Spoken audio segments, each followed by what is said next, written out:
16 huge Coronation Street spoilers for next week. Welcome back to Episode Whisper. If you're a fan of Coronation Street, you won't want to miss what's coming up next week, from September 16th to the 20th. Brace yourself, as it might be the beginning of the end for Joel, who finds himself in deep trouble with his enemies ramping up their fight for justice. Meanwhile, tensions heat up as Tyrone makes a major mistake that could push Alina away for good, and Daniel and Daisy's renewed closeness stirs the pot in their current relationships. If you're excited to dive into these 16 huge spoilers and see what drama unfolds on the cobbles, make sure to subscribe to Episode Whisper and hit the notification bell so you don't miss any updates. Let's get into all the juicy details. 1. Joel targets Carla. Joel's not taking things lightly after the public humiliation he suffered at the Chariot Square Hotel, courtesy of Carla. Feeling the sting of embarrassment, and with his pride on the line, he's out for revenge. This isn't just a matter of bruised ego. Joel's ready to take things up a notch. With a determination that's hard to ignore, he decides to hit Carla where it really hurts, legally. The decision to serve her with a legal letter is just the beginning, a bold move that sends shockwaves through their circles. Meanwhile, Dee-Dee and Lisa can't help but feel a mix of concern and curiosity as they watch things unfold. They know Joel is serious about making Carla pay for what she did, but they also understand the gravity of what this could mean for everyone involved. The slander charge isn't just some casual threat. It's a clear signal that Joel is prepared to go all out. As they see Joel standing firm, it becomes obvious this isn't going to blow over quickly, and they start to worry about how far things might go from here. 2. There's a ray of hope for Lauren. Just as the Joel situation is looking bleaker than ever, Lauren gets a visitor at the hospital. The mystery individual may be able to help Lauren, Dee-Dee and Swain stop Joel once and for all. 3. Dee-Dee and Swain follow a new lead. Dee-Dee and Swain notice the dashcam on the bistro van and decide to go through the footage to find evidence of Joel's wrongdoing. The pair hope to trace the company who sent the package of drugs to Joel, which he used to spike Lauren. They identify the private health clinic and Swain calls them to confirm who made the purchase. Has Joel's evil crime finally come back to haunt him? 4. Lauren receives concerning news. Lauren is spending time with Max at the cafe when she receives a call, requesting her to come to the hospital as quickly as possible. Lauren and Max spring into action and learn that Frankie has been taken off for a scan after suffering a seizure. 5. Betsy makes a confession. Betsy speaks to Sabrina at the precinct and admits that she has done something bad. She later makes a similar confession to Carla at the factory. Before long, Dee Swain arrives at the factory and Betsy finally comes clean to her mum. Swain insists that they need to head to the police station to report this properly, but what has Betsy done? 6. Lauren remains under investigation. Dee-Dee supports Lauren as she meets with a social worker over Frankie's future. Lauren is told that she'll have to be monitored around Frankie for the foreseeable future, as she's still under investigation over the illegal abortion allegations. 7. Tyrone takes drastic action over Alina. Tyrone and his family enjoy some precious final moments with Doran before he's due to go back to Romania with Alina. Desperate to thwart Alina's plans, Tyrone secretly steals her passport from her rucksack. Later, Alina returns to number 9 with Doran, clearly upset after she was unable to check in for her flight due to the missing passport. Fizz is unsettled by Tyrone's foolish move. 8. Fizz accidentally exposes Tyrone's scheme. Fizz returns Alina's passport to her without giving away Tyrone's plan. This allows Alina and Doran to finally get away to Romania as planned. Tyrone and the family speak to Doran on video call, but Alina ends it abruptly and claims that it's too upsetting for her son. Fizz complains that she wouldn't have returned the passport if she'd known Alina would act like this. Suddenly, Fizz and Tyrone are mortified to realize that the call is still connected, and Alina heard the truth about the missing passport. How will she react? Bethany doubts Daniel's loyalty. Debbie sets up Bethany with a new work opportunity, revealing that she knows the CEO of a cosmetic surgery company, who wants someone to write an advertorial about their new clinic in Turkey. Daniel encourages Bethany to accept the assignment. Later, Bethany worries about her relationship when she spots Daniel and Daisy hugging outside the Rovers. 10. Bethany becomes insecure. Bethany goes swimsuit shopping ahead of her trip to Turkey, but she becomes insecure over her appearance. Bethany returns home and reveals that she didn't make any purchases because she felt the swimsuits made her look overweight. Is this partly influenced by Daniel's recent closeness with Daisy? Meanwhile, Ryan wrestles with his own jealousy when he learns that Daisy will be looking after Bertie while Daniel takes Bethany off to the airport. 11. Ryan loses patience with Daisy. Ryan is feeling frustrated and fed up with how little time he and Daisy have been spending together lately. It's clear he wants more than just the occasional moment. He craves a deeper connection, something real and consistent. In a bid to bring them closer, he suggests moving in together, thinking that maybe sharing a space would help them strengthen their bond. But Daisy's reaction isn't what he hoped for. She's hesitant, almost dismissive of the idea, leaving Ryan feeling more distant than ever.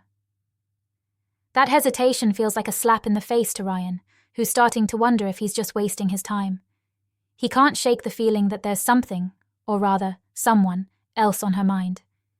His frustration bubbles over and he confronts Daisy, telling her he's had enough of the games and that it's clear she still has feelings for Daniel.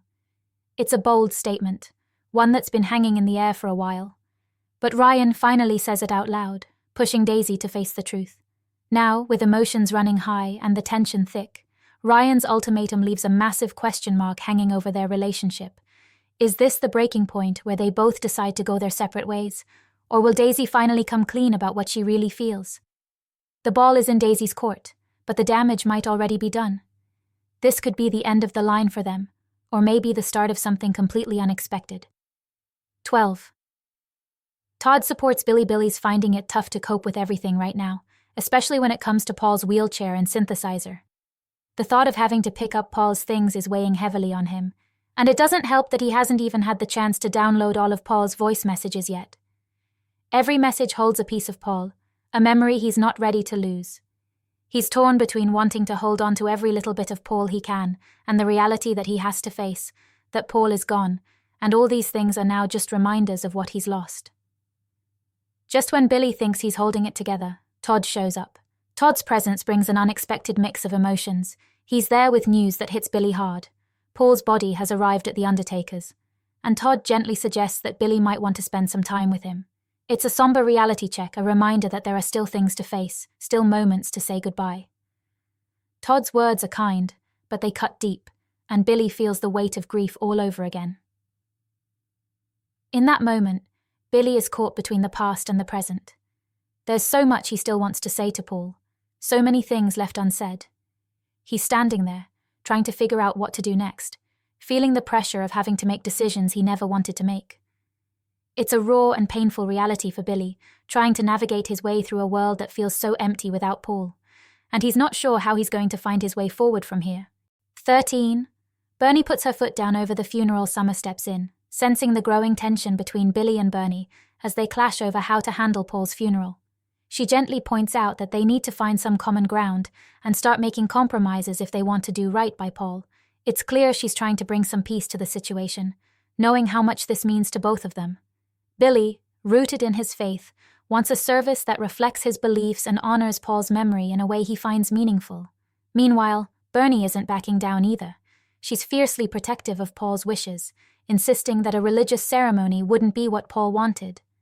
Bernie's words hit a nerve as she bluntly reminds Billy that Paul wasn't religious.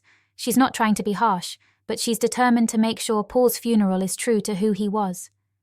Billy feels the sting of her words, and it forces him to confront the reality that his own vision for the service might not align with Paul's spirit. How Billy responds is the big question. Will he hold on to his plans, or will he take a step back and really listen to what Bernie and Summer are saying? The grief is heavy, but it's clear they'll need to find a way to work together if they're going to give Paul the farewell he truly deserves. 14. Summer's grief overwhelms her. Summer makes her way over to Gemma and Chesney's place, carrying a bin bag filled with some of Paul's clothes. It's a small gesture, but one that feels like a big step in dealing with everything that's happened. As she hands over the bag, Gemma can't help but start to reminisce. She pulls out one of Paul's favorite t-shirts and the memories come flooding back. There's a bittersweet smile on her face as she talks about the times they shared, the laughs, and the little moments that made Paul who he was. But for Summer, it's all a bit too much. Watching Gemma get lost in the memories, she starts to feel overwhelmed by her own grief. The emotions are just too raw, too intense.